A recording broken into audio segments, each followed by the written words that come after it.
Welcome to RayPresents. Today's guest is someone I'm very happy to have back on the show, the Mayor of Ottawa, Mark Sutcliffe. How are you doing? Ray, it's great to see you again. It's always great running into you in the community. Thank you for inviting me back. It's always an honor to be on your podcast. Thanks for I everything you're doing. appreciate it. I appreciate it. I appreciate it. I really enjoyed the first conversation that we had Me too. on my platform. We spoke about leadership, family, responsibilities, and it's a good idea to actually, to run it back, as they say, and to have another conversation. So thanks for being here. My pleasure. Yeah. So as I was telling you just before we started recording, I had a chance to go on a nice father and son trip with Fantastic. to Yeah. Dallas to see a World Cup match with my oldest, and it was incredible.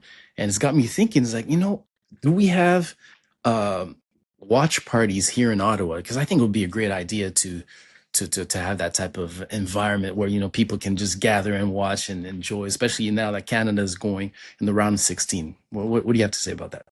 Absolutely. Look, so first of all, I totally relate to what you're saying. As a dad myself, I always say one of the best gifts I've ever been given in my life is I have a son who loves sports.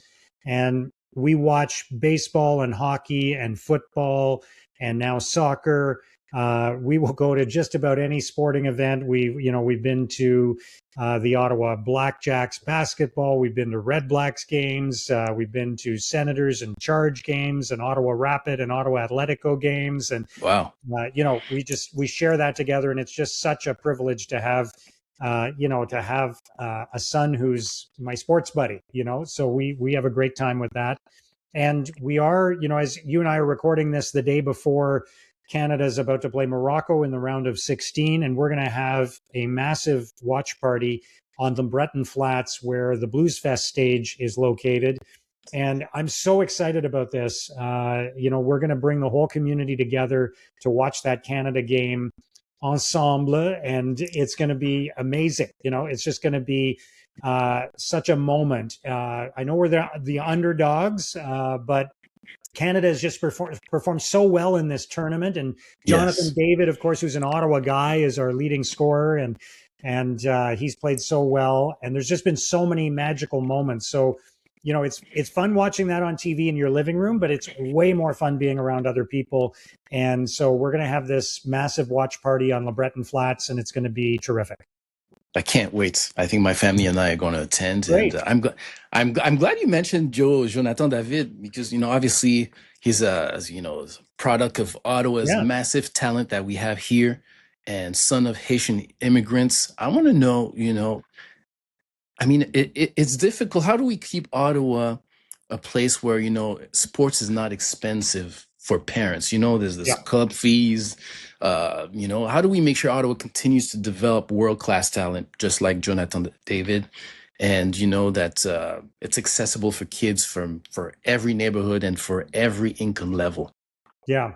We're so proud of our local athletes, and of course we're proud of the ones who have made it big, like Jonathan, who grew up in the east end of the city, was part of the Franco-Ontarian community in Ottawa, played soccer at a number of different levels here in Gloucester before going on to make it big with Team Canada and playing internationally and playing professionally.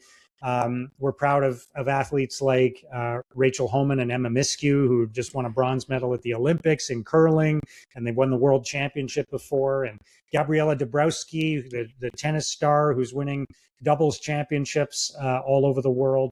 But we're also proud of the great local athletes who just continue to play at the local level, and the many young kids who represent our city in tournaments and play baseball and soccer and cricket and football or volleyball, basketball, swimming, figure skating. There's just so much great activity in our city, and we've been working hard to keep recreation fees as low as possible. And we actually recently introduced a bunch of free programming for families.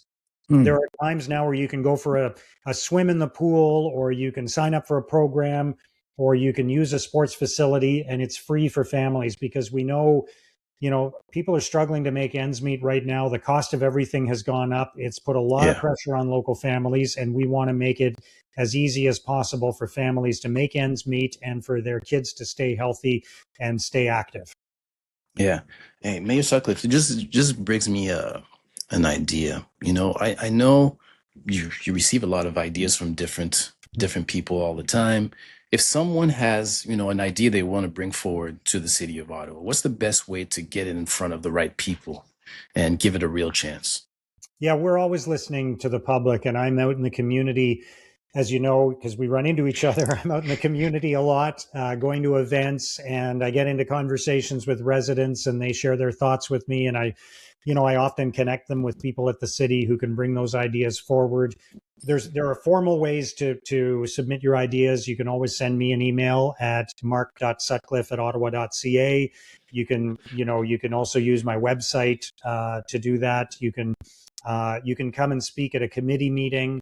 There are a lot of different ways that you can submit your thoughts and ideas, but I'm always excited to hear from people about what they think in terms of how we can make the city better for everyone, how we can build a stronger city, how we can build a more affordable city, how we can make city services more reliable, how we can innovate and do things differently. So I love having those kinds of conversations. Just as one example, Ray, there's a lot of great businesses in Ottawa that are doing Yeah. innovative things, and they come to us and they say, hey, we can help you with this, and you're doing it a certain way right now, but if you did it this way, it would be way more efficient. You'd save money, you'd be able to do more for the community. So we love hearing those kinds of things. We're always open to ideas, and I'm always happy to make those connections. And I'm not the person who's actually implementing all of those ideas. The team at the city does it, but I'm happy to make those introductions and connect people with the right person at the city. That's great. I know you're very open to talking and chatting with different people, different backgrounds, and hear ideas.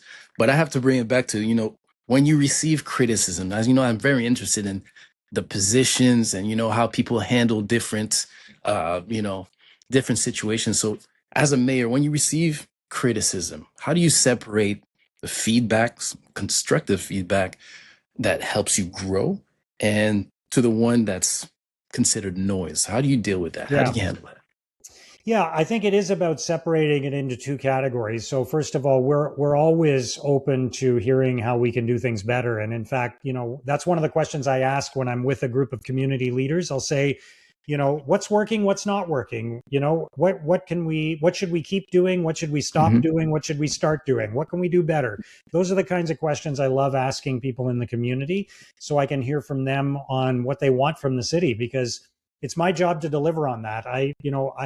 I'm not going to identify all of the issues or have all the solutions on my own. It's my job to bring the right people together and figure out what the challenges are, and then and help find what the solutions are and make sure they're being implemented. So I'm always open to that kind of feedback. But then there's that other category that you describe, which is sort of unfortunately, the toxic nature of politics today, where there's a lot of hateful messaging. It's not as bad for me as it is for some other people, in particular, women and people of color who are in politics. They get a Mm. lot more than someone like me, but I do get some, and to be honest, I just try to ignore it and keep moving forward. I try to tune out the noise and just do the job I was hired to do. There are always going to be people who are trying to take you down, or they're trying to embarrass you or throw you off your game. And I feel like it's a little bit like being an athlete, where you're on the field and the opposing team's fans are booing you or jeering or calling you names or that kind of thing, and you just have to kind of tune out that noise and just focus on the task at hand. So that's what I try to do. Always open to constructive feedback about what we can do better at the city, but I'm not interested in sort of the toxicity that's out there, especially on social media, that is Yeah. more of a it's just not adding value. It's not constructive. It's just meant to hurt you and embarrass you. Is there a is there something that you've changed your mind about since becoming mayor? Oh, there's probably a few things. I think anybody in a position like this, when you come from the outside and you step in, you realize just how challenging some of the issues we're facing are right now. There are no easy answers to issues like the toxic drug crisis and Mm. homelessness and mental health challenges. We're doing a lot of work in those areas and we're chipping away at it and making progress. But, if there was an easy solution to homelessness, we would have implemented it already, right? So you realize just how big some of those challenges are. I think one of the biggest things I've learned since I became mayor is I'll mention two things, Ray. One, just how dedicated the people who work at the city of Ottawa are. They've chosen to work at a level of government where the impact on the daily life of residents is most profound. It's at the local level. We pick up your garbage, we deliver water, we fix the roads, we deliver public transit. Those are all the things that happen on the ground level: community centers, recreation spaces, parks, sidewalks, all of that. And these people who work at the city of Ottawa, I'm so proud of them. They work so hard and they care so much about making the community better for residents. I never realized just how much until I had this job. And the other thing I'll say is I never realized just how much municipal governments are put in a box by the other two levels of government. Mm. We talk about three levels of government in this country, but they're really, the provincial and federal governments are truly independent, well-resourced, strong levels of government. And then municipalities, we're governed by a whole long list of rules and restrictions. We're only allowed to raise money in certain ways. We're only allowed to spend money in certain ways. We have to keep asking for help from the other levels of government. And it's very challenging. We're dealing with a lot of the problems right now that society is facing on the front lines of crises like homelessness and housing, mental health issues, the toxic drug crisis. And we don't have the resources to tackle those things. We don't collect income taxes. We don't collect retail sales taxes. We just collect property taxes. And the other levels of government have a lot of resources, and we have to go with our hats in our hands and ask for help all the time.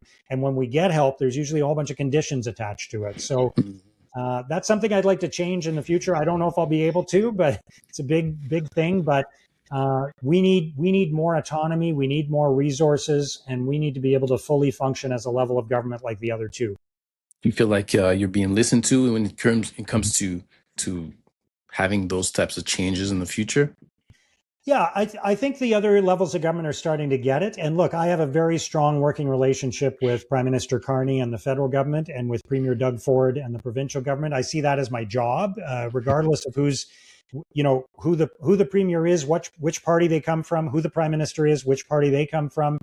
It's my job as the mayor of Ottawa to have a great working relationship with both of them. And so I strive to do that. I'm constructive, I'm collaborative. I want to work together with those other levels of government. And we've made a lot of progress. We've struck some very big deals with those other two levels of government.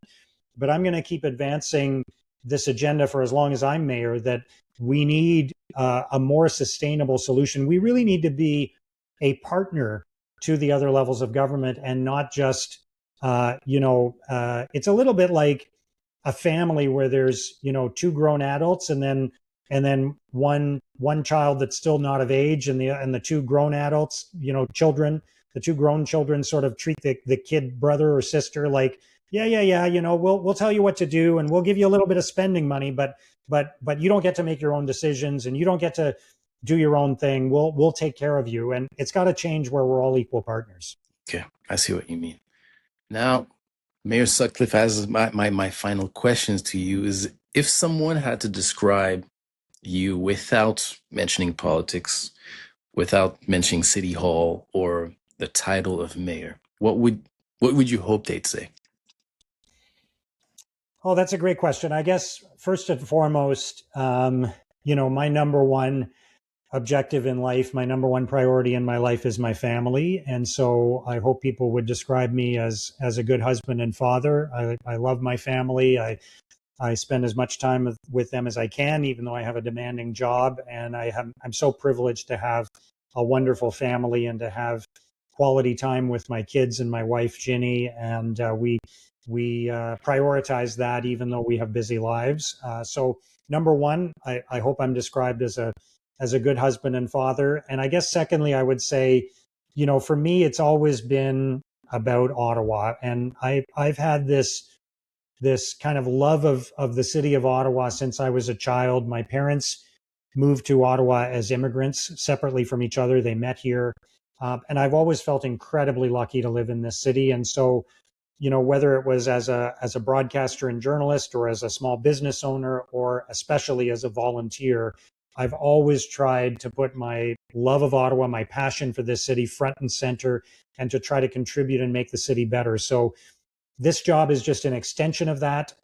Whether I'm mayor or not, I'm going to continue to show my love for the city of Ottawa and do everything I can to help make the city better and stronger. That's going to continue for the rest of my life, because I really, really do love this place, and I love the people of Ottawa. Hey, Mayor Sutcliffe, I appreciate your time. And as you know, I like to say, we learn today and we lead tomorrow. So thanks a lot. And I know I'll run into you some type of event in the near future. Absolutely. I always enjoy our conversations, Ray. You do such a great job. I Thank you so appreciate much it. for inviting me. Thank you.